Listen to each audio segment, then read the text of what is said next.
Muy buenos días. I'm starting a recording because we had a good question. It was like, oh, this is off topic, but it isn't really off topic. It's all on topic. Otra vez, Cindy, ¿puedes leer la pregunta? Cindy had a question about a Duolingo question, and I would like you to read that question so that it's on recording for anybody who's watching afterwards. Okay, the question from Duo was, ¿Ustedes qué tomar después de la carrera? And they read that as, what did you drink after the race? And my question is, how are you supposed to know if this is a third person singular? Is it they? Is it them? They started with ustedes, right? They started with ustedes. And so it's sort of like ustedes, comma. You know, if you saw this written out, it would be written like this. Ustedes, comma. And then it would start probably with the upside down question mark. Que tomaron? Hey, you guys. And the clue with there was the ustedes. Hey, you guys. Sí. ¿Qué tomaron después de la carrera? Carrera aquí es race, like a running race, you know. I see the tomaron. I see that as she or they. Ellas. Tomaron is a third person verb. Tomaron is a past tense third person verb. Third person meaning you're talking about somebody else, not yo, not nosotros, not tú, one, you. Okay, but that third person, in this case a plural one, tomaron, if it's a past verb, it works for ellos and ellas and ustedes, and you only really know from context. So okay, very typically when people are taught this, you know, ¿qué tomaron ustedes? What did you guys drink? ¿Qué tomaron ustedes? We're taught usually to put that tomaron in a question after the verb. ¿Qué tomaron ustedes? What did you guys drink? But it may come out as, ustedes, ¿qué tomaron? Hey, you guys, comma, what did you drink? ¿Qué tomaron?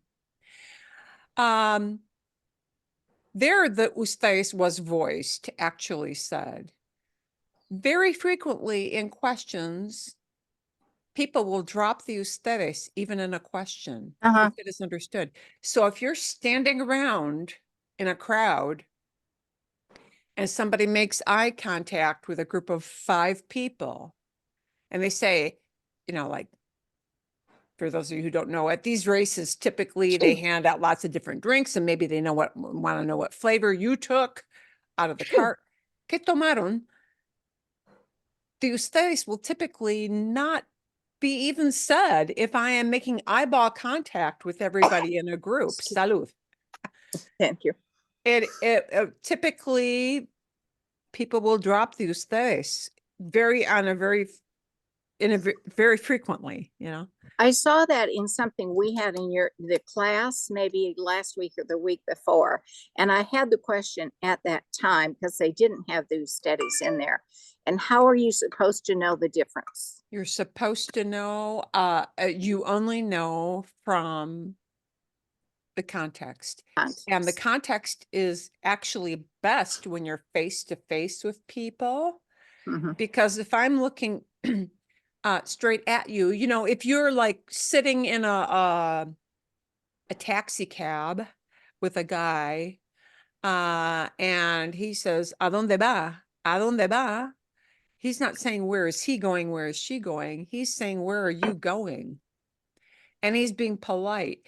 He is not formally saying the usted, but he's looking at you. ¿A dónde va? Where are you going? Or, ¿Cómo está? How are you? Now, formally, we learn that as ¿Cómo está usted? How are you?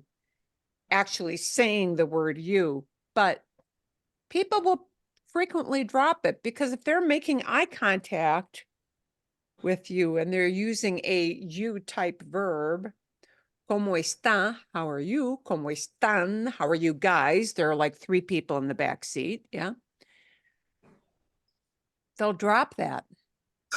Can They are you use, notorious pronoun droppers.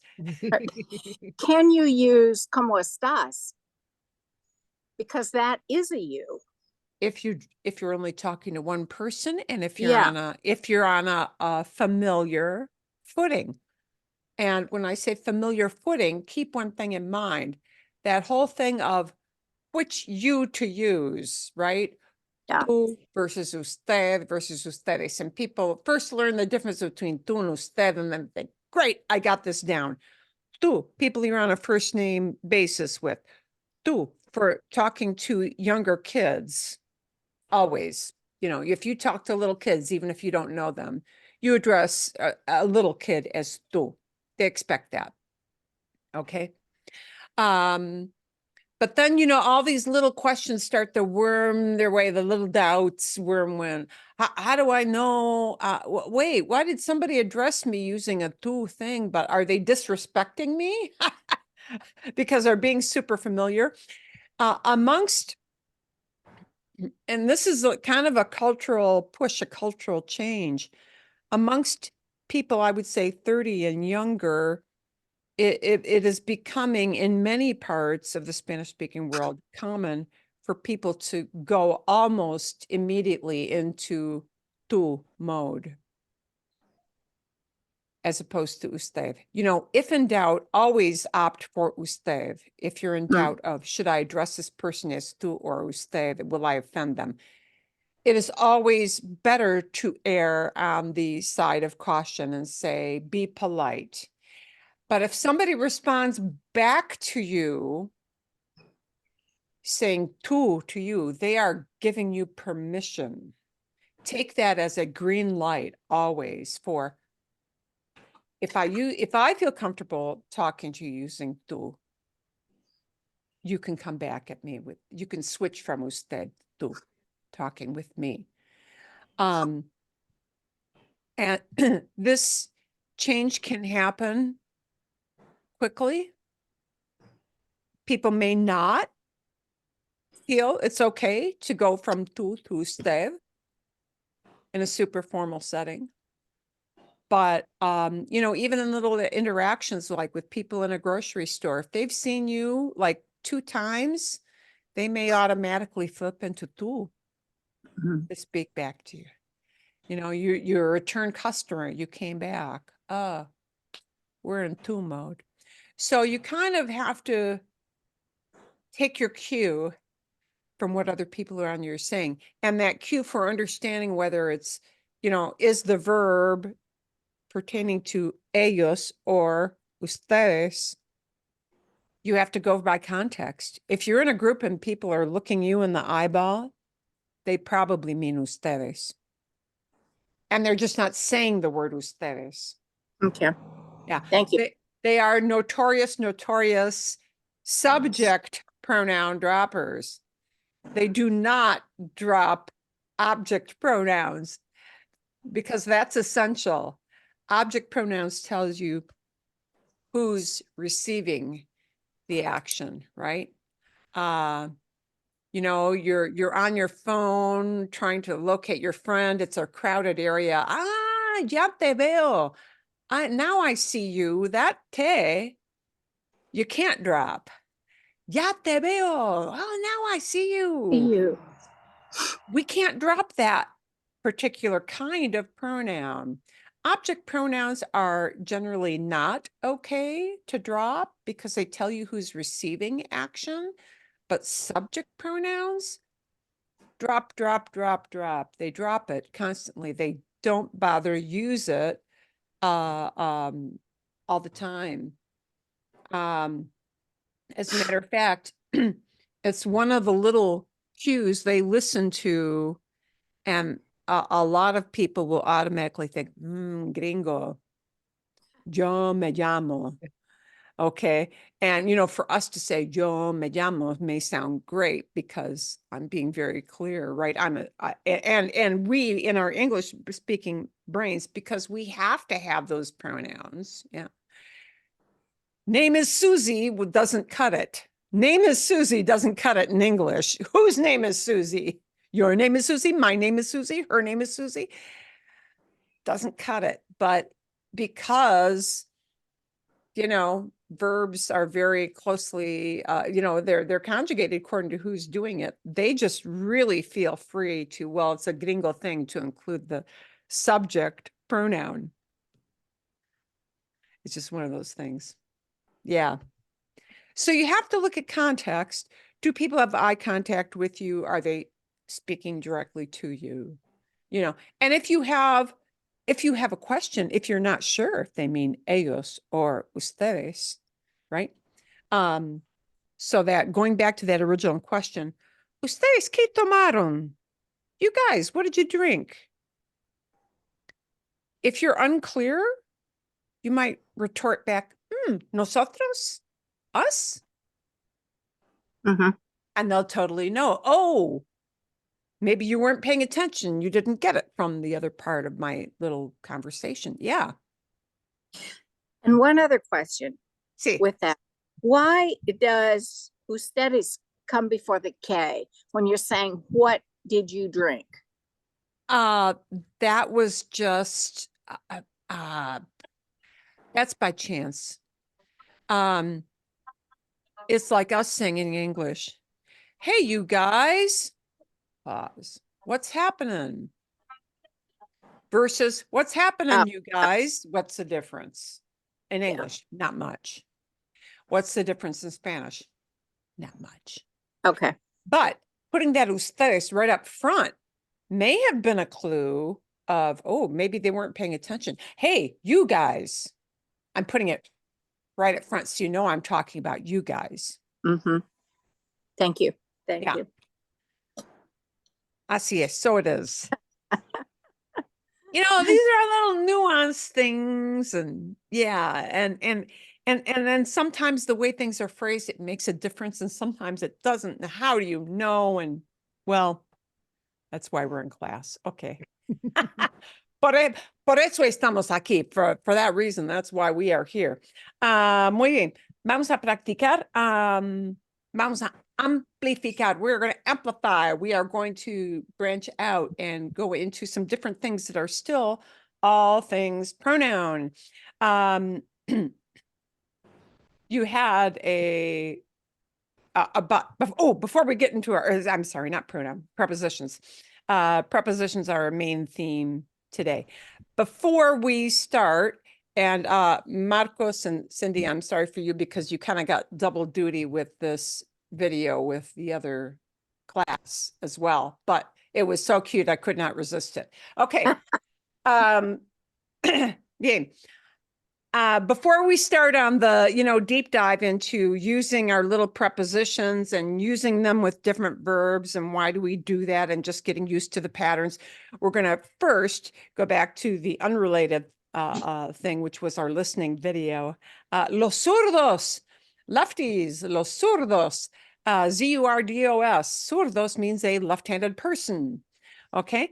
Hay alguna pregunta? Is there any question of something that you didn't quite catch from what he talked about? Any turn of phrase that sounded odd or any vocabulary word that you thought, what the heck did he mean by that? It was a very lighthearted thing, but wow, right on for even some of those things I did not think about. Los problemas de los zurdos, problems of left-handed people. I sort of related here. So I'm just wondering, like in English, we have left and right, and we call people like left-handed or lefty or right-handed or righty, but the same root is in, right, left is in the description of the person. Is there another way in Spanish that people refer to lefties and righties that would include sort of the root of izquierda or derecha? Or, The only thing I've ever heard is zurdo. That's the only term I've ever heard is zurdo. But I will say lefty in English, lefty in English is sort of that's kind of colloquial, right? I mean, like formally the correct term in English, if you want to be super correct, rigorously correct, would be left-handed. Yeah. And lefty is something. Lefties and righties are, I think, is used pretty much all the time. I think so too. Yeah. Surdo is the only term I've ever heard for that. Yeah. How do you That's it. spell that? Surdo is spelled with a Z, Z-U-R-D-O, surdo, surdo. I think the Z comes from that idea of izquierda, the Z there, but you know, I couldn't say for sure since I'm not, you know, I'm not a linguist. So I couldn't say for sure, but I would imagine there's some relationship there. And is the feminine A at the end? Surdo? Yeah. Yeah, sordo, sordo. And in some parts of Spain, you'll hear that pronounced with a Z, it'll sound like a TH. Zurdo, zurdo. He's from the southern area, so not so much sordo. He pronounces it the way that all of us with Latin America would pronounce it, sordo. Okay, otra pregunta. Any other question of any term he used? No? Okay. Mostly that was meant to be an easy to understand and just fun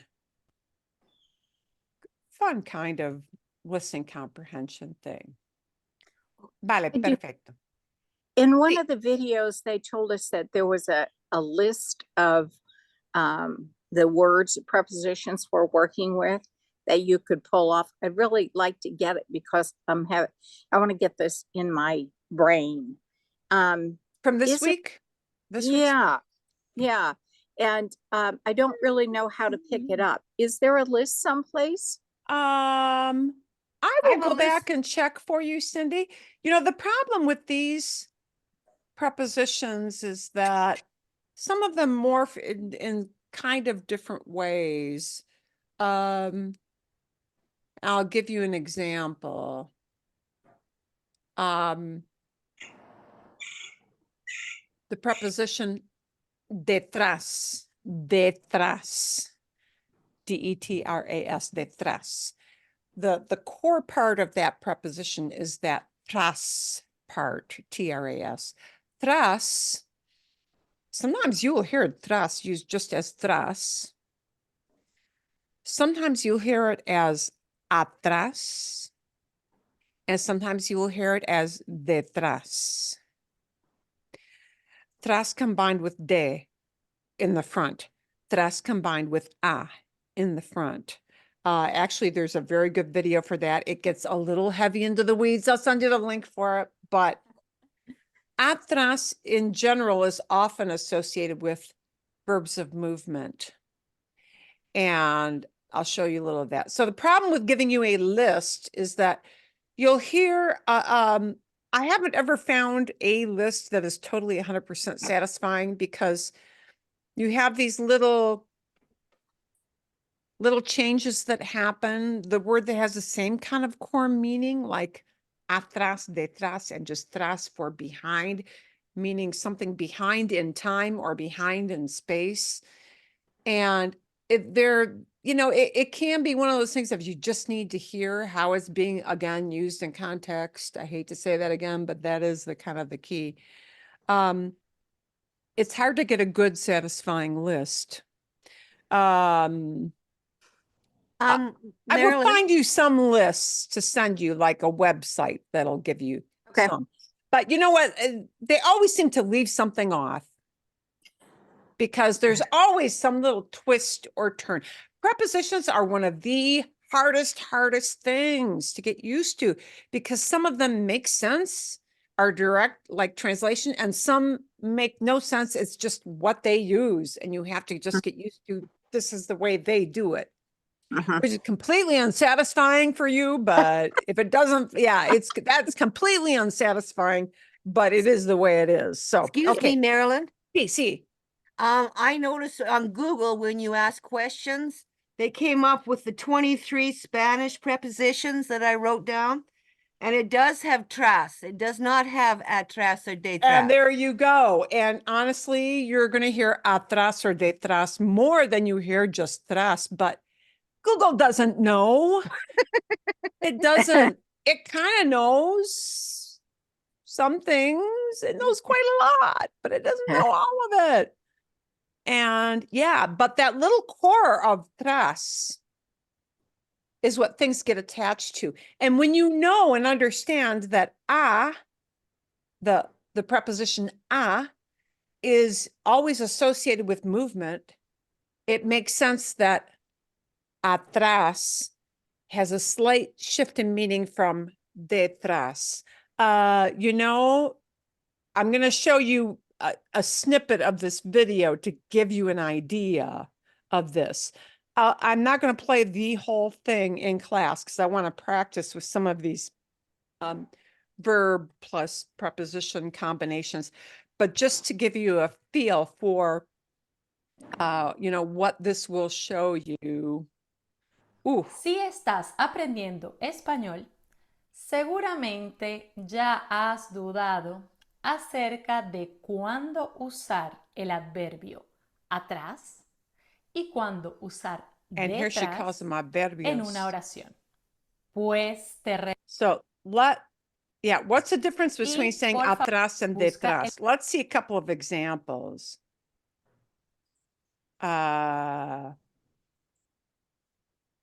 posterior So the tras part always tells you posterior, that way. Okay? But what we attach to the tras often matters. a otro elemento.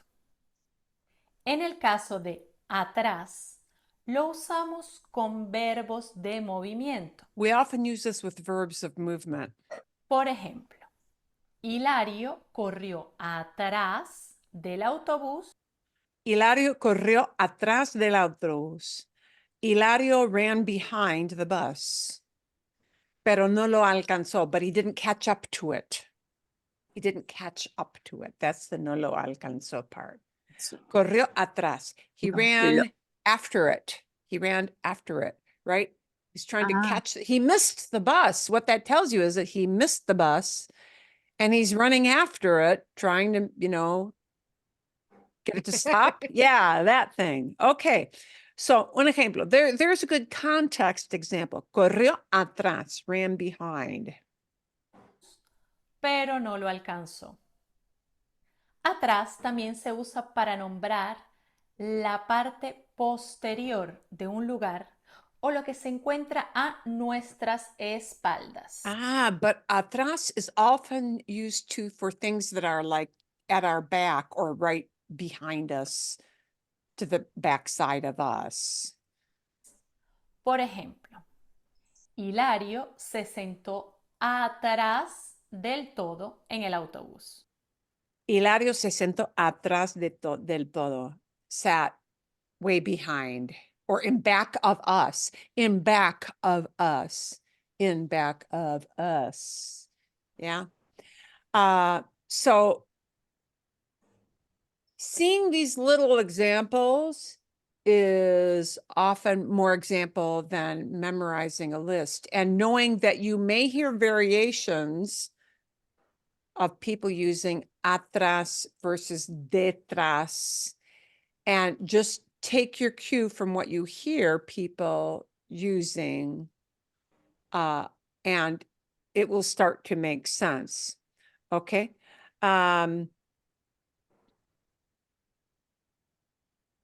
I also, people combine that word atrás often with things like el asiento de atrás, the back seat, because atrás means to your back. See, like the back seat of a car. Yeah, that. So, and now she's going to give you an example of detrás.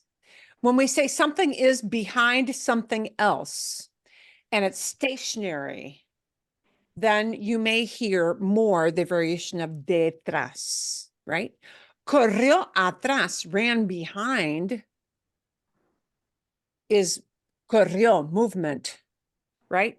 But just verbs of being stationary, like estar or quedar, you may hear detrás, de attached to the tras idea. La escoba está detrás de la puerta. La escoba está detrás de la puerta. The broom is behind the door. That's just location stationary. It's not moving. The broom is not moving. Yeah. So that gives you a little flavor of the examples you'll see. And it kind of gets a little into the weeds towards the end. So I'm going to say probably, the first 6-7 minutes are going to be more key for you. I would say don't focus a lot on the word just tras, but atrás and detrás is probably what you're going to hear more frequently in a typical discussion.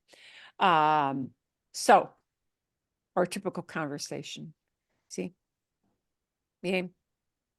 Bien. Okay. Bien. But know that there may be those little twists and turns, and a way that something is phrased may be a little different in one region than another, and just go with that and be comfortable with it.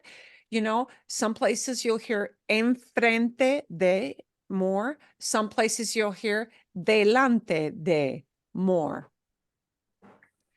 Just take it for what it is and know that they're, if you understand what they're communicating, that they mean this position, not that position, you're fine. You're good. Okay. Vale. Bueno. Okay. And I'll get you a web page for everybody that will have a list. And I'll probably look at it and say, oh, but they left off. Yeah, because that's always the case. Preposition, just know that they're very tricky, but there's certain things that are helpful for us to know, because you'll hear certain kinds of prepositions and patterns. And this starts to become particularly true. So far we've been using prepositions for location, or maybe time with that antes de, después de, but we've been using a lot of these in relation to telling where stuff is, where you find things. But a very, very important thing to know is that these hard to translate words often combine with verbs.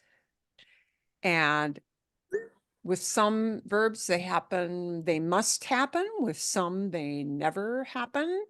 And so we want to get a feel for which kinds of prepositions combine with which verbs, and which of these are examples that you hear very often. What are the ones we hear a lot? We want to hear examples of the things that people will typically say in a typical conversation. You don't want some, obscure kind of example that you may use one conversation out of 1,000. We don't need that. We want the common ones that you hear all the time. And really, one of the most magical, actually, probably 3 of the most magical prepositions that will combine a lot with verbs are a, en, and de. A, en, de. A, en, de. Yeah.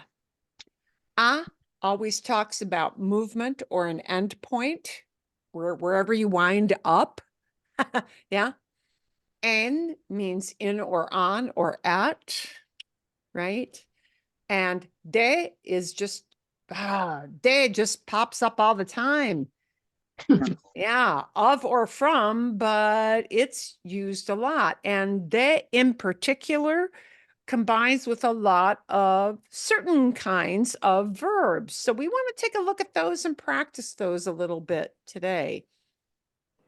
And this is something, which prepositions combine with verbs. You're never going to get a great list that tells you all of them. All right. So we're going for the ones that are most frequent. And this was a very good video for what was frequent. The first one he talked about was estar, right? Estar en. You will not, and just as I say it, I think of an example that breaks the rule. You may hear estar to say something is at a beginning point, but most of the time, we're looking at, you know, the big pie chart, the big part of the pie chart. You're going to hear estar used with en more than any other preposition. See? Estoy en la playa, right? Does that mean I'm in the beach, I'm on the beach, or I'm at the beach? Well, you know which one that means, but estar, en combines with estar a lot. So there's one of the top one he's got on the list, estar en. Okay, bien. So estar en, and the next verb he talks about is hablar, and hablar is often used with de, con, or sobre. Sobre, once in a while. Really, you're going to hear hablar con and hablar de all the time. Those two are the top two. Yeah. And at the top of all of those three, con, de, or sobre, the very top one is de. Hablar de. We speak of things in Spanish. Yeah. And I know in English, we want to say we talk about. You talk about people and you talk about things or stuff or abstract things. De is probably the most common. Con means you're doing that, you're speaking with people, you're interacting with. Con tells you interaction. Yeah. But de tells you about. The problem is if you go to a dictionary and you look up the word about, they'll give you other stuff, but they don't give you the stuff that's pertinent to this verb hablar. And very often, the kind of preposition we combine with this verb hablar, which we use a lot, is de. Okay, so we're going to see some examples there, right? And he gave some really good, tengo que hablar con mi esposa. The con tells you the interaction. I have to talk with my wife in that example, right? Van a hablar con él lo antes posible. They're going to talk with him as soon as possible. Con él tells No. you con with interaction. Yeah. But de tells you about. Hablar de. Hablar de. Hablar sobre, you're not going to hear as much. You hear it from time to time, but not as frequent on that big pie chart of what prepositions do you use. So here's a typical example. No quiero hablar de eso. I don't want to talk about that. And the about is that little word where they use de. Okay. Right? Where we use about, they will use de because they're combining it with hablar. But just know, hablar, high frequency preposition to use with hablar is de, because you talk about things. Okay. When you're talking about the topic you're speaking about, then we use de, right? ¿De qué hablas? ¿De qué hablas? Of what do you speak? But nobody says that in English. We say, what are you talking about? Right? What are you talking about? ¿De qué hablas? ¿De qué hablas? And we have to lead off with the preposition in Spanish. Yeah. So of what do you speak? Literally, it does have to lead off with the of what do you speak? About what are you talking? Okay, so hablar very frequently will combine with de, but it may combine with other things. Pensar is another verb we're going to practice today. Pensar means to think. Yeah. So, bueno, okay. Entonces, pensar can combine in some different ways. So we'll talk a little bit about that when we get to the examples of it. But again, when we say think about, just when we say talk about, when you say think about, it's going to be en. You think on. And sometimes you hear that little turn of phrase in English. Let me think on that a little bit. Let me think on that. Yeah, meaning you're sort of pondering something. that's your natural go-to for Spanish. When you think about, it means about, you need the en. Pensar en. Okay. Marilyn, Sí. Marilyn, I was thinking about pensar, and I was relating it to back, I don't know, a few weeks ago, where we were talking about expressing opinion, Aha. and we had creo que, and I think we had pienso que, and I was trying to kind of relate Sí. it to this discussion of pienso or pensar en. Sí. Bien. And so Yes.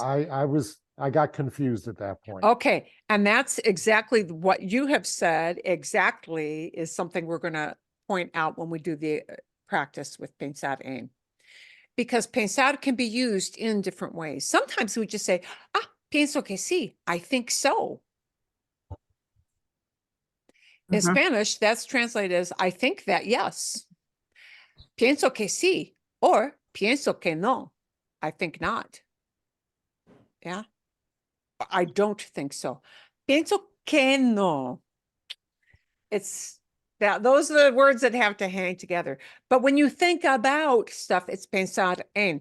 But pensar may morph, just like tras could be plain old tras, but usually is atrás or detrás. Pensar will morph into some different combinations, but think about, and just that idea of about is pensar en. Además, y el ejemplo aquí, además tienes que pensar en tu futuro. Besides, you have to think about your future. If you say think about, the about is used in Spanish as the word en, with pensar. So what you're getting from this is hablar de, pensar en. There will not be a natural, logical, English-wise relationship between these prepositions and the verbs. Not to your English-speaking brain. There will not be a logical link. Certain verbs with a special meaning take a certain preposition to get to that special meaning. And that is just their structure. It is what they use. And so it is not for us to question why. It is just to say those are the ways, those are the words they link to say that idea. Even though it may not make sense to you in English, they don't care. Their combination is the way they do it. And sorry, you don't like it, but you know, your brain isn't used to it. But we know we have to get our brains used to it. Llegar a, this one people have a little, I think, less trouble getting used to going from English to Spanish, but llegar indicates movement, and talks about movement verbs. It combines with movement verbs, right? So llegar a, to get to a place. Yeah, that one people don't struggle with too much, right? Okay. Ayudar a. Ayudar a. When you help somebody do something, ayudar just needs that little word a.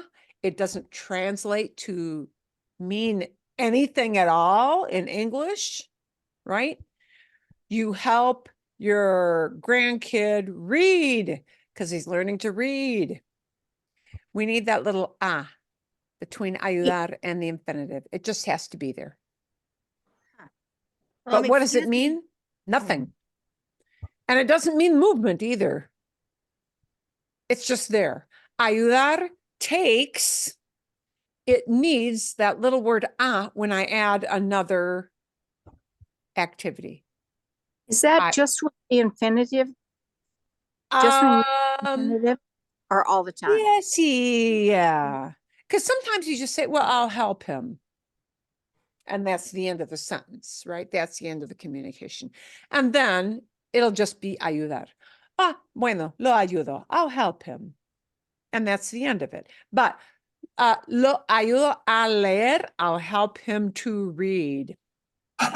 Okay. Yeah. You help somebody to do something. When you add the what it is you're helping them do, then we need the okay. Bien. And it just needs that little word but that doesn't really mean a whole lot. So, bueno, el ejemplo, the example. ¿Me puedes ayudar a preparar? ¿Me puedes ayudar a preparar la cena? Right? Can you help me fix dinner? Can you help me make dinner? Can you help me prepare dinner? Help prepare. Help prepare. Ayudar a preparar. Okay. Ayudar just needs that So we're looking at some of these verbs that need a preposition. Oh, sí, perdón. I noticed that when you went over from llegar to the word you just did, yudar, you missed veneer and deyar. Oh, that's coming. That's That coming. was- That's that coming. was in front. I did not forget about that. Gracias, but thank you because sometimes I do. Okay. Tratar often uses this little preposition de. When tratar means to try to do something, and again, it combines with a second infinitive, right? You might just say, I'm trying. Boom, end of idea, right? But I'm trying to work. I'm trying to think. Yeah. I'm trying to do two things at once. When we add that second activity of what it is you're trying to do, we need tratar de. Tratar de. Okay. So there's another one of our little special verbs. I have a question with tratar de. Sí, sí, sí. Can you simply, while you're trying to do something, just say, I try? Do you have to put an estoy in there? Or can you just say trato? Trato. Oh, you can just trato. Okay.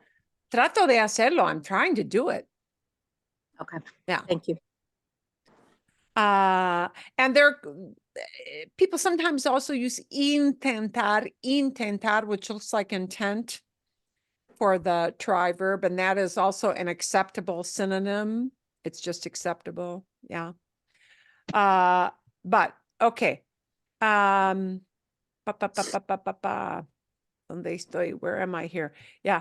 Alegrarse de, to be glad, to do something. We'll take a look at these. Oler a, this one's a little peculiar. You may not need it all the time, but oler a, something smells like something. And oler is a very, very odd verb in The kitchen that. smells like chocolate. La cocina huele a chocolate. How do you get from O-L-E-R, oler, to huele, H-U-E-L-E? It's an odd verb in that way. It's a very, very irregular verb. So huele, huele a. Something smells like something. Yeah. La cocina huele a chocolate. It's usually we use these for things that are like super great smells or the worst. And in the middle, people don't comment, right? But if it's really great or it's really horrid, that's when you hear this, right? Huele a chocolate. It smells like chocolate. Okay. Bien. But just know it's H-U-E-L-E. Bien. Soñar con. You dream with something. You don't dream about in Spanish. You dream with, which can be kind of poetically beautiful when you think about it. And you're right, I did drop my venir. Venir is another verb that uses a, or it might use de. It depends on if you're talking about somebody is coming to do something or coming from a place. So venir combines with a couple of prepositions. So we're going to, based on what you saw in that video, we're going to take a look at some of these verbs and practice and play around with some different combinations here so you get a feel for what combines and what doesn't. And this will be a matter of you getting used to certain patterns, okay? Estar en, here is our en, here's our preposition. It is our go-to, most common preposition for combining with that verb estar. It is just, it's what you're going to hear 99% of the time, right? So, ¿dónde está tu bolsa? ¿Dónde está tu bolsa? Or maybe you have mochila, backpack, lo que sea, whatever bag you have with you. So, usually we're going to combine estar with en. And people are going to not even probably mention bolsa in the answer, right? ¿Dónde está tu bolsa? Está en la sala. Está en el suelo. It's on the floor. ¿Sí? Está en la mesa. You may get somebody just answering, you know, in a fragment without the estar. You may, like we answer in fragments sometimes, but what preposition most frequently combines with estar? It's en. Okay? Bien. Because things are in something, they're at a place, or they're on something. Marilyn, Yeah. See, Julie. what if you want to say my purse is under? Debajo de. Then we need a more specific, preposition to tell an exact location. La bolsa, mi bolsa está debajo de la mesa, okay? So that kind of preposition, Julie, like debajo de, is much more specific than just en, Okay. yeah? En is just telling very general location, yeah?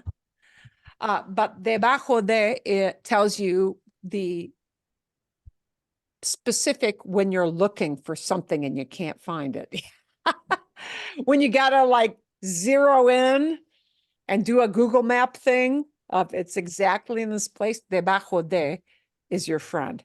But yeah, you're right. Estar will combine with lots of prepositions. So the focus of the video was like, which prepositions do you frequently hear used with a particular verb that you'll make a natural association, like the first thing you think about, yeah? And estar en.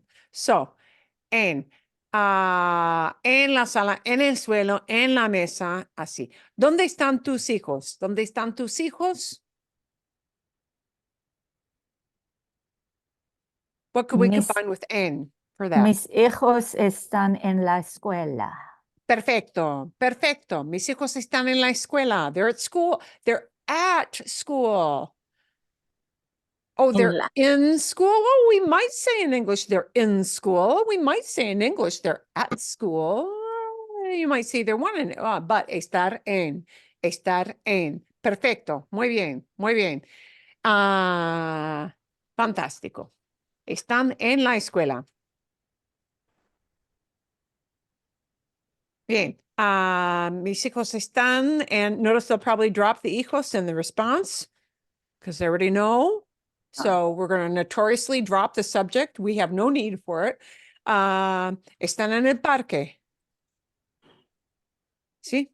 Están en el carro. They're in the car because you're ready to take off, right? Lo que sea. Ok, bien. ¿Qué negocios están en el centro? ¿Qué negocios? What businesses are downtown? And there you'll just name the things, right? El correo está en el centro. Post office, ¿sí? El hospital está en el centro, por ejemplo, ¿sí? La restaurante. El restaurante está en el centro. Sí, perfecto. Muy bien, sí. Sí, las tiendas de ropa, the clothing stores. Las tiendas de ropa están en el centro. Okay, but N is the, go to, the most frequently heard preposition to combine with estar, okay? Dos ejemplos más y adelante. Two more examples and then we'll move on. ¿Dónde está la llave? Oh, ¿dónde está la llave extra? Where's that extra key for? Whatever it is, yeah, whatever thing you have. You know that extra key? ¿Dónde está la llave extra? Where's the extra key? Because nobody knows where the main one is. ¿Sí? La llave está En la cajón. La cajón. en el cajón. It's in the drawer. Está en el cajón. It's in the drawer. Está en el gabinete. It's in the cabinet. ¿Sí? Está en mi bolsillo. Está My en mi bag. bolsillo. My pocket. Pocket. Okay. So, estar, the most frequent preposition will always be en, right?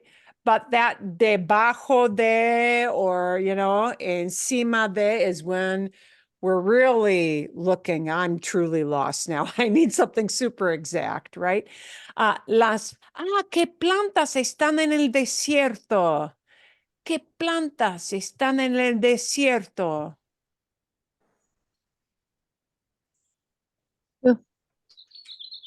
And muchos succulents or cactus in el, Muchos cactus están en el desierto, ¿sí? Mhm.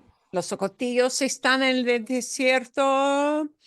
Los árboles están en el desierto, en. So, estar is probably the most obvious one. Okay, pero no tan obvio, not so obvious, is hablar when we mean about. When we mean about, it's going to have to be one of these, de or con. But con is going to indicate it's who you're interacting with. Yeah. You speak with people. Hopefully you don't talk to things. You speak with people, but usually it's going to be this one, de. That's the most common one, de. Sí, bien. Okay. ¿De qué habla un joven de 20 años? ¿De qué habla una joven de 20 años? I'm going to start this one out. Una joven de 20 años habla de maquillaje. Talks about makeup.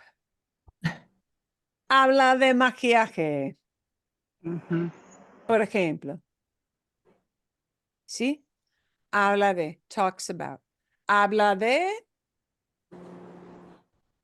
Música. ok. Bien. Habla de los chicos. ¿Sí? Habla de la moda. Talks about fashion. ¿Sí? Okay. But always de. ¿Sí? Habla de sus amigas. Talks about her friends. Habla de su trabajo. Habla de su escuela.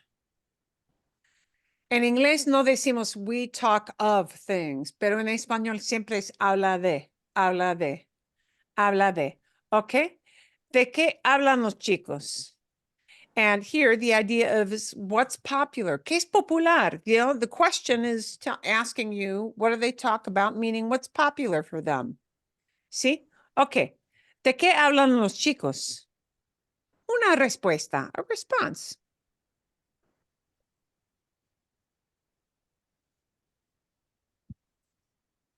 Hablan de Las vacaciones. Hablan de las vacaciones. Perfecto. They talk about vacation. Bueno, sí, ¿qué más?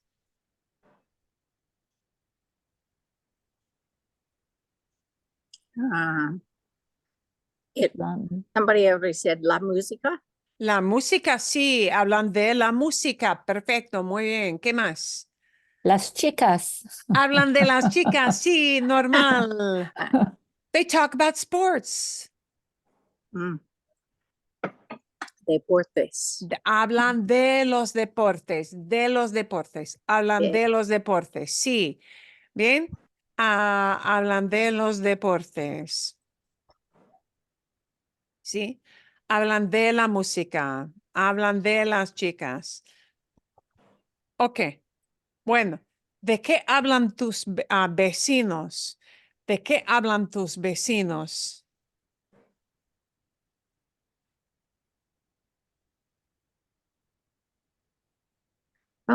Sus carros. Hablan de sus carros. Sí. Hablan de los problemas del barrio. They talk about problems in the neighborhood. ¿Sí? Hablan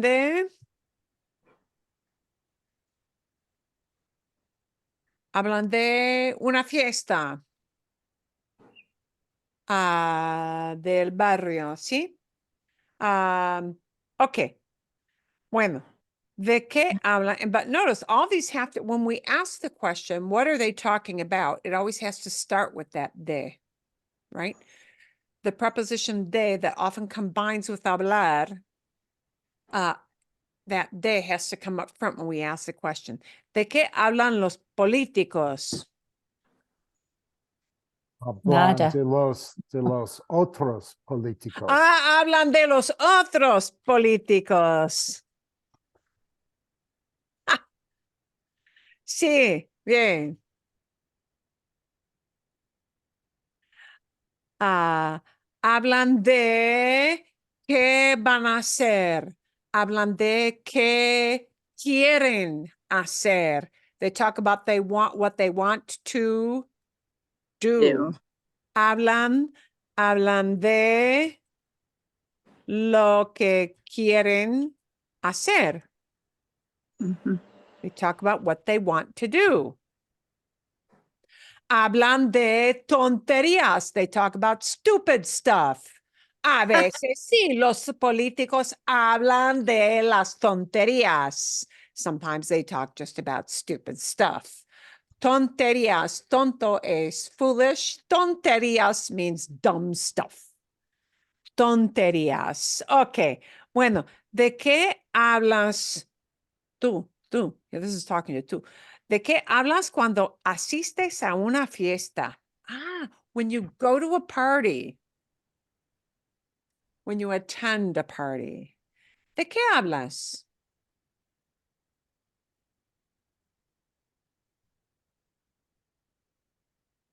¿De qué hablas? Durante una fiesta. Comida. Hablo de los amigos. Sí, bien. Hablo de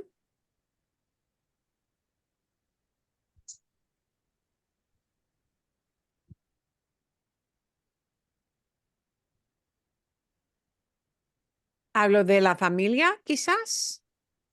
Sí, bien. Hablo de la familia. Sí. Hablo del clima. Hablo del clima. I talk about the weather. ¿Sí? Okay.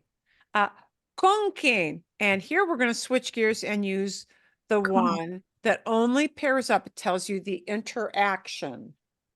And that is con. ¿Con quién hablas cada semana? ¿Con quién hablas cada semana? I mean, here we have to name a human being. Sí, hablo con mi amiga en Alemania.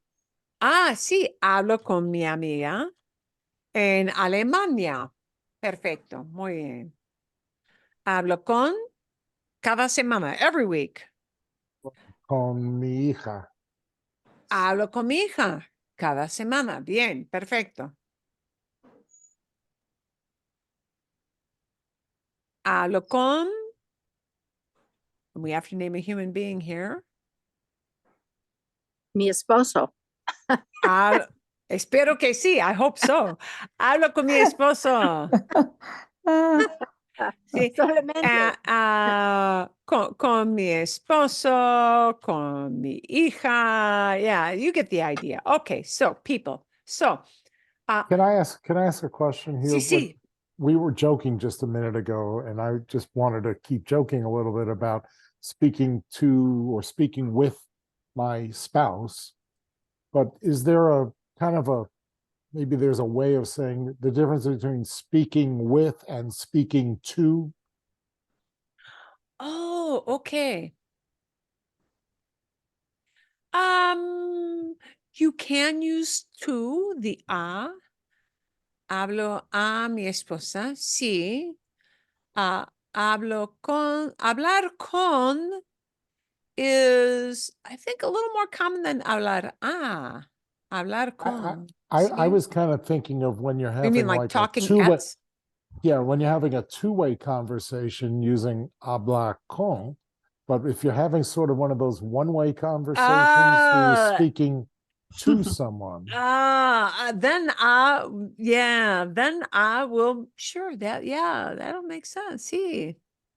Sí. Yeah. Con, always, yeah, when it's sort of more of the broadcast mode. Yeah. Just, may work. Sí. Eso. Bien. Okay. Vale. Let's look at pensar. And pensar is going to have some ways it deviates.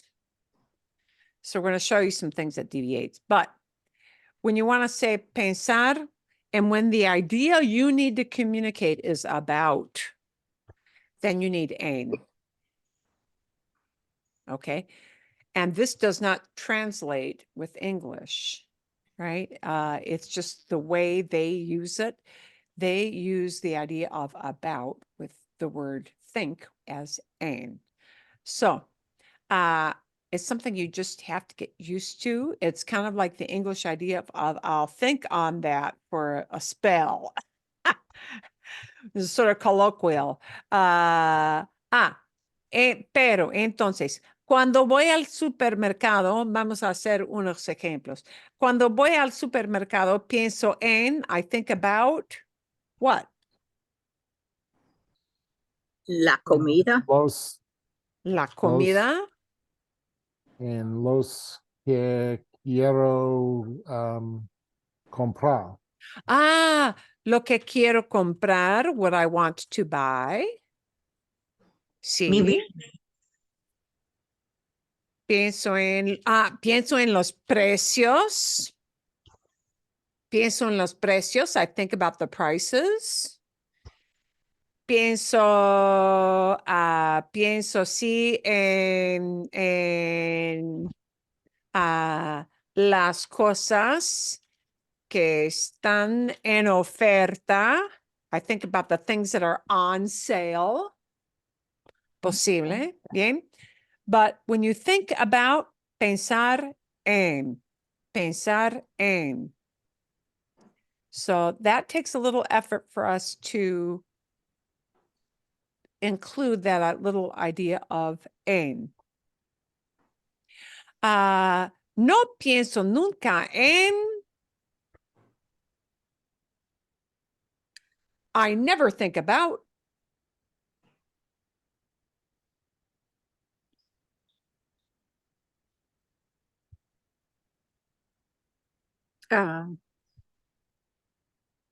Otra vez, perdón.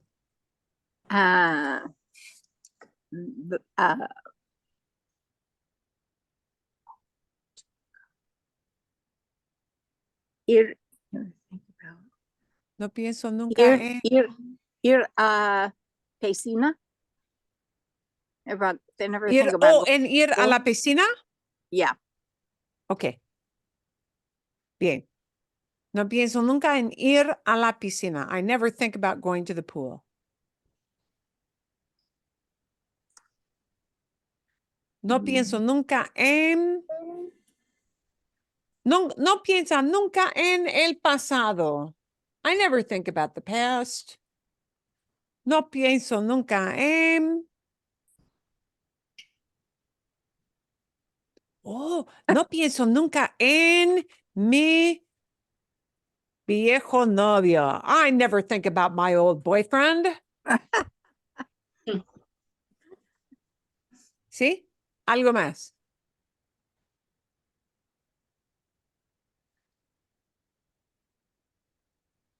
Oh. You might be just very generic. No piensa nunca en eso. I never think about that. That. Y nada más and nothing else. Yeah. Bien. Okay. Yes. You say, no pienso nunca in eso. That's how you'd say it. Right. Yeah. See, if you just say about that. See, en eso. I never think about that. No pienso nunca en eso. Okay. No quiero pensar en. I don't want to think about. No quiero pensar en.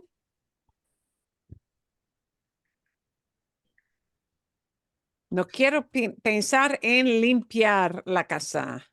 I don't want to think about cleaning the house. See? Uh-huh. En. Okay. ¿Qué más? No pienso en la próxima elección. En la próxima elección. Próxima. No quiero pensar en la próxima elección. Bien, sí, perfecto. No quiero pensar en. Mi chirurgia la próxima semana. ¿En qué? La próxima semana. Chirurgia, surgery. Cirugía. ¿Cómo se? Perdón, I'm sorry, I'm not getting it quite. Mi cirugía.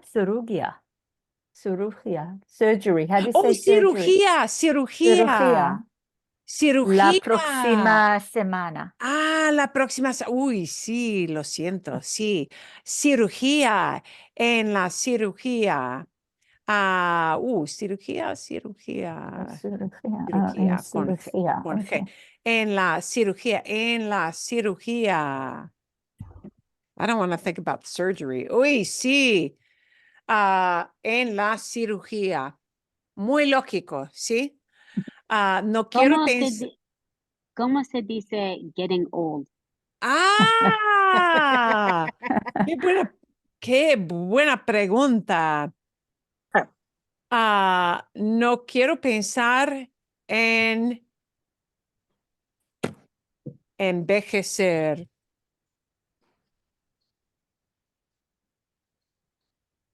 I don't want to think about getting old. Envejecer. And probably me getting old. So I'll probably tag a me on the end of it. Envejecerme. I don't want to think about this one getting old. No quiero pensar en envejecerme. Bien, sí, me gusta. Is that two N's? Pensar en and Yeah, sí. Envejecer, all one word together, not separate, means to get old. Uh-huh. To age. And To age. let's see. And not like a little kid aging, getting old kind of aging. Envejecer. Envejecer is separate from the other en. Entiendo, sí, la palabra, sí. No quiero pensar en envejecerme. Sí. Now you And- have the m on the end. Does that make it one word? Yes, that makes it all one word. And that means about me getting old. Yeah. Envejecerme. What do I care if, Joe Schmo next to me gets old, but when it's me, yeah, we tag the me onto the end of it. Envejecerme, getting old, meaning I'm the one who's doing it. Okay. Bien. So when you think about, it's en. And again, we can make it just very generic. En eso. I don't want to think about that. No quiero pensar en eso. No quiero pensar en eso, right?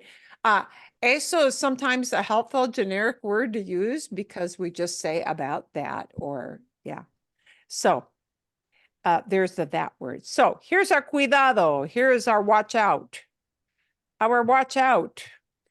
Pensar with no preposition. You will not hear pensar used with en all the time, 100% of the time. You will hear pensar en when it means about. When it means about. But sometimes we don't say that you think about. You may say we think that. Bum, bum, bum, bum. Yeah. So pensar isn't used with en all of the time. It is used with en when we mean about.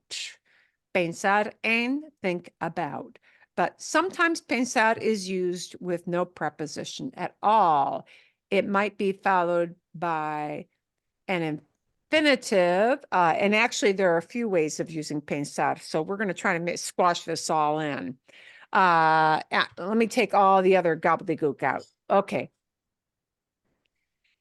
If you combine pensar with no en, if you combine it with a second infinitive, it changes the meaning of pensar a little bit, right? And then pensar means to plan. To plan to. Let me clean this up a little bit. We're going to change how I phrase this to make it a little more obvious.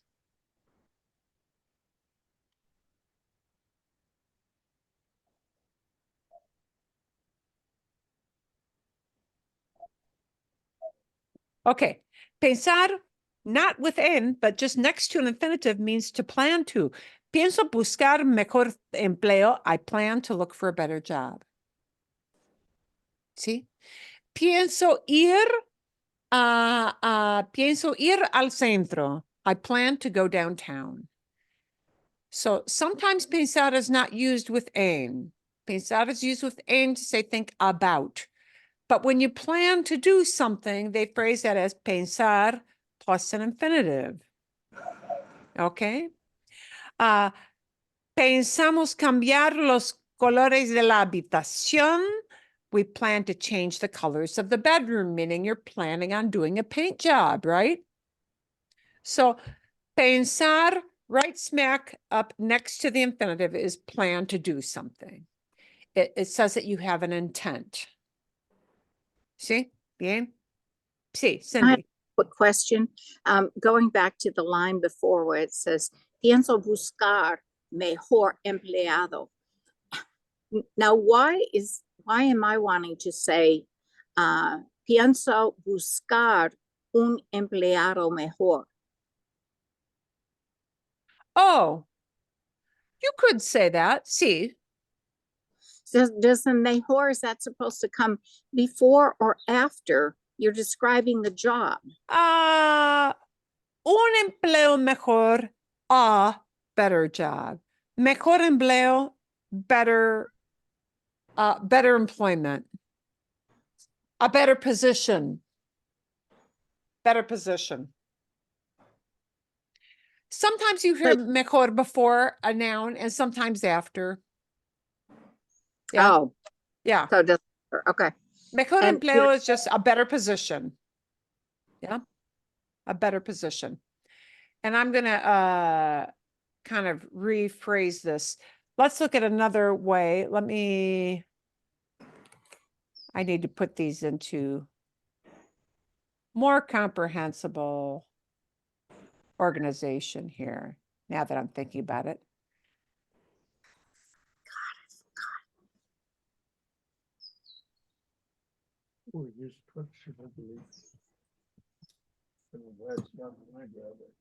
I'm an idiot. Okay, so we've got pensar used with en, and then we got pensar not used with en, right? It might be pensar plus infinitive, and then that changes. It doesn't mean think about, it means to plan to, right?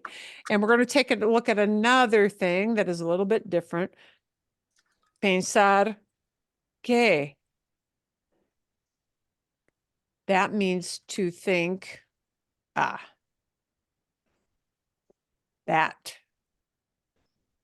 To think that, and then you name some kind of condition.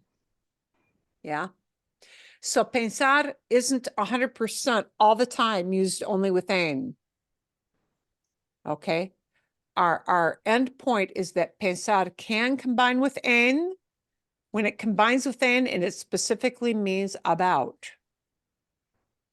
But you may hear pensar combined a bunch of different ways. Para que sepan, just so you know, right? One is pensar plus the infinitive. Pienso buscar mejor empleo. Pensamos cambiar los colores de la habitación. But you might also hear very frequently pensar with que. And then that means we're introducing a little clause. I think that, da-da, da-da, da-da. Pienso que, por ejemplo, si pienso que Scottsdale es un pueblo precioso. I think Scottsdale is a cute town. It's a gorgeous town. Pienso que Scottsdale es un pueblo precioso. And here is our that word. Yeah. So, whoop. See, but notice we need like a whole mini sentence connected when I use que. I think that, and now you're expressing a whole long idea. We need a whole sentence, right? Not just change colors, not just look for work. We need a whole sentence. ¿Sí? Otro ejemplo. Pensamos que,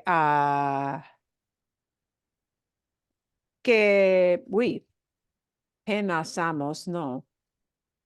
Pensamos que el nuevo vecino es buen tipo. I think the new neighbor is a nice guy. That the new neighbor is a nice guy is a whole mini sentence. So if I use pensar with que, then I need a little mini sentence attached to it. And it needs to tell the whole big idea of what I think. Yeah.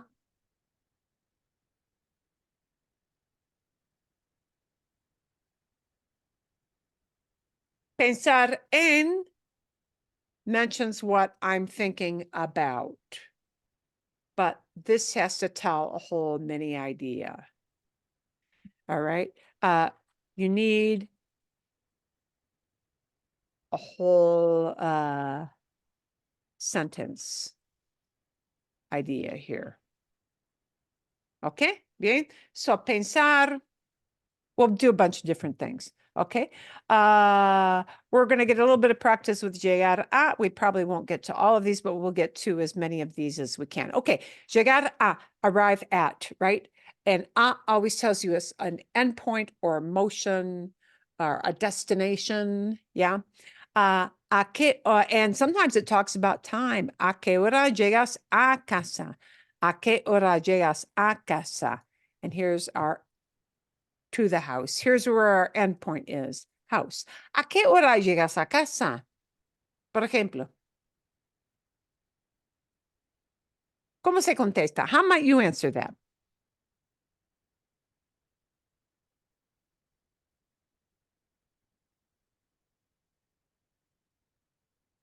We answer the llegas with a yo form, right? Yeah, llego a casa a las 6. A las 6. Perfecto. Sí. Llego a casa a las 6. Sí. Llego a casa tarde. Maybe you're just vague and you say just, oh, late. Tarde. Muy tarde. Bien. Sí. Llego a casa. But we need an a there. It tells where we end up, where we get to. See?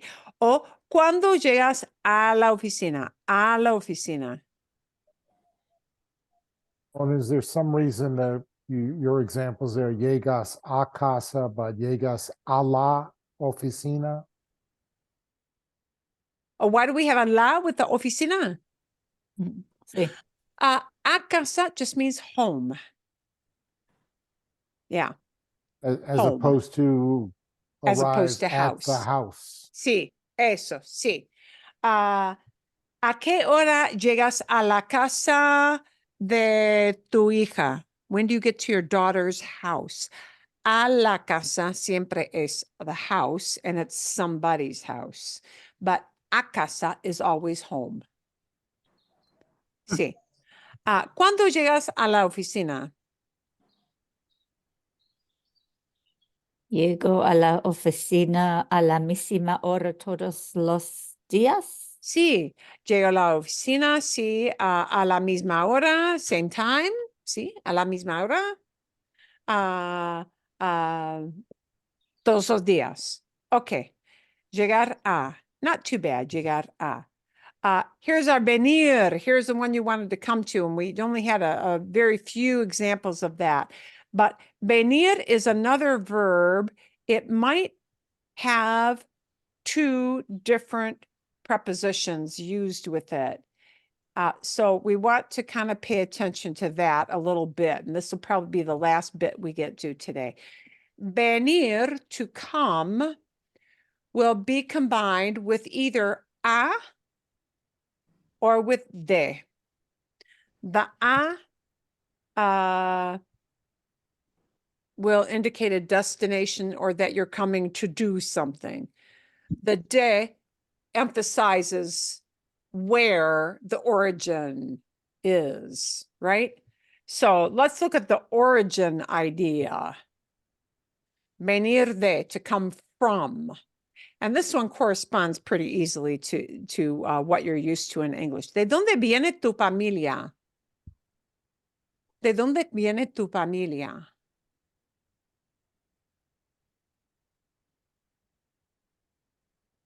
Mi familia. Mi familia viene de Scottsdale. Viene de Scottsdale. Mi familia viene de Scottsdale. Mi familia viene de California, por ejemplo. Mi familia viene de Canadá. Mi familia viene de. De tells an origin, right? Where their starting point is or was, whatever the case may be. ¿De dónde viene tu esposo o tu esposa? ¿De dónde viene tu esposa o tu esposo? Mi esposo viene de Iowa. Corn. Corn. Sí, eso, sí, maíz. Sí. La tierra de maíz. Y animales y todo eso. Bien. Mi esposa viene de Connecticut. De Connecticut. And can I ask a question here? Sí, sí, So claro. in these first two, that your question started with de donde, Sí, sí. then we knew that you were asking where from. But other than that, we wouldn't know that you're asking where someone's coming from versus where someone's going to, huh?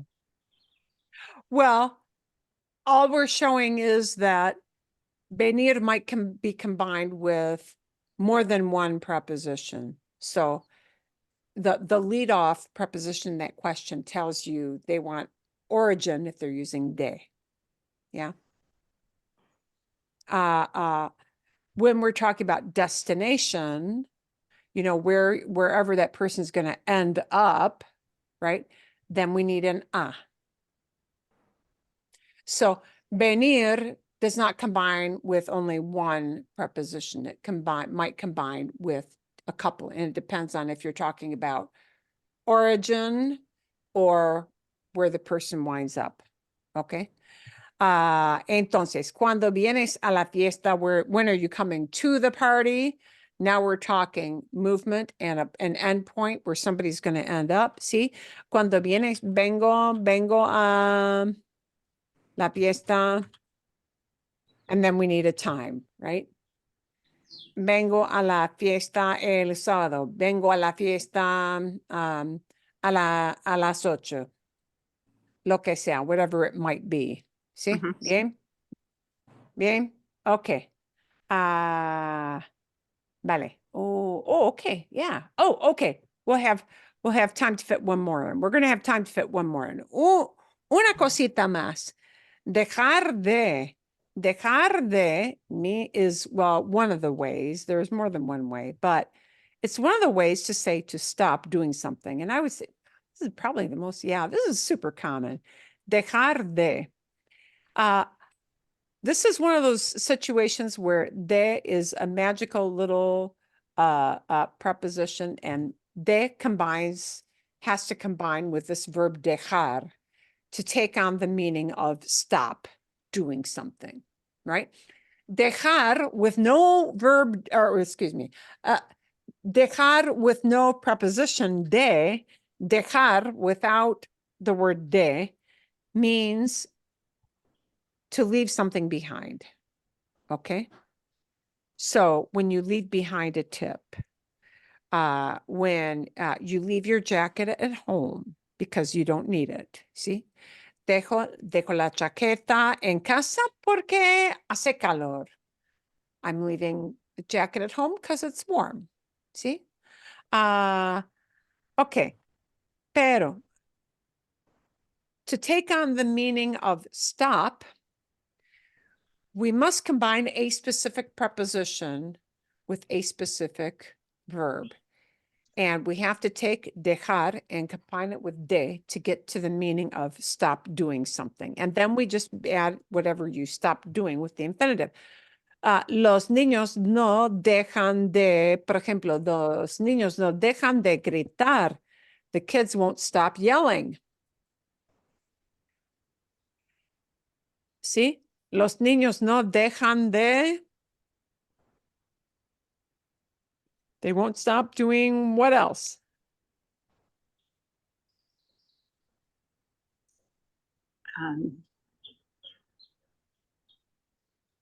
You won't stop. Oh, eating. Comer. Comer. Los niños no dejan de comer. The kids won't stop eating. Eso sí. Los niños no dejan de. ¿Cómo se dice the kids won't stop playing? Jugar. Jugar. Los niños no dejan de jugar. ¿Sí? Ok. Bien. No puedo dejar de. I can't stop. Ok. Por ejemplo, no puedo dejar de comer. Comer. Comer. Chocolada. Sí. lo que sea, sí, chocolate. I can't stop eating chocolate. No puedo dejar de comer no puedo dejar de Tomar la cerveza. tomar la cerveza, sí. Can't stop drinking beer. No puedo dejar de Mm, Dulce. Oh. Puedo dejar de. Oh, what's that word I was just saying? Never mind. Okay. No puedo dejar de gaming. Ganado peces. Ganado.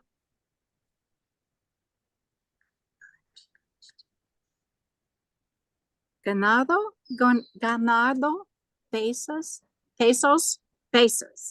Gaining. Subir de peso, gaining weight. Sí. Subir de peso. Servir. Say bien. Sí, sí. Subir de peso, going up in weight, gaining weight. Going up in Sí, weight. ganar sí, ganar es como win o earn, sí. Aumentar de peso, aumentar means to add on. So that could be expressed as aumentar de peso o subir de peso, sí. Okay. Mi colega no deja de, my coworker, colleague won't stop.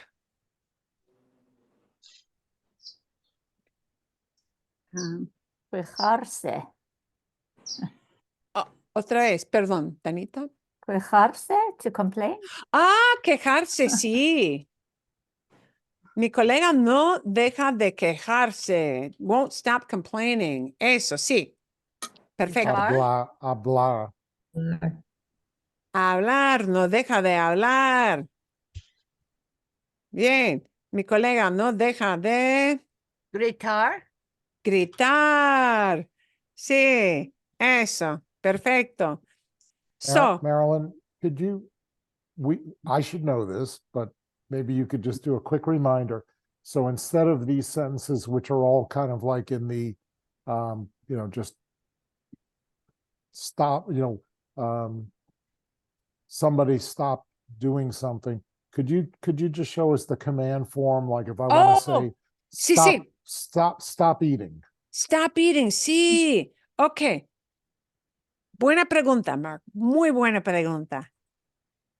Deja de comer. Stop eating. Deja de beber. Stop drinking. Es no posible. Deja, deja de fumar. ¿Sí?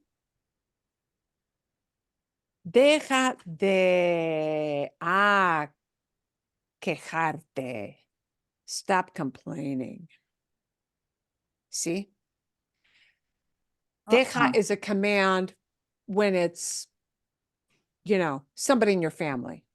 Stop doing that. Somebody you know well. Deja. All that happens is we take the S off of dejas, the tu form. We take the S off of the tu form. And that's how you make that into a command. Deja de comer, deja de beber, deja de fumar. Sí. Okay. Bien, bien. Vale. We'll keep on. We've got a whole bunch of things. You're going to have some things to think about, to work on for next week. Okay, see, bien. So you're going to have, I'll give you the number of the slides where you'll start. So you'll have some things to think about to use next week. And we'll come back and create some new examples. I'll have a little video for you to watch on verbs that combine with prepositions so that you can get some more feel for more kinds of prepositions and verb combinations that are very, very common. And you'll get a new storytelling video for the rest of the week. I think we only need 2 more people to sign up for getting a green light for summer, so we're very close. I'm sure we'll get that number, no problem. So, eso es todo. That's it for this week. ¿Sí? ¿Bien? Mm. ¿Bien? Okay. Bien. Perfecto. Okay.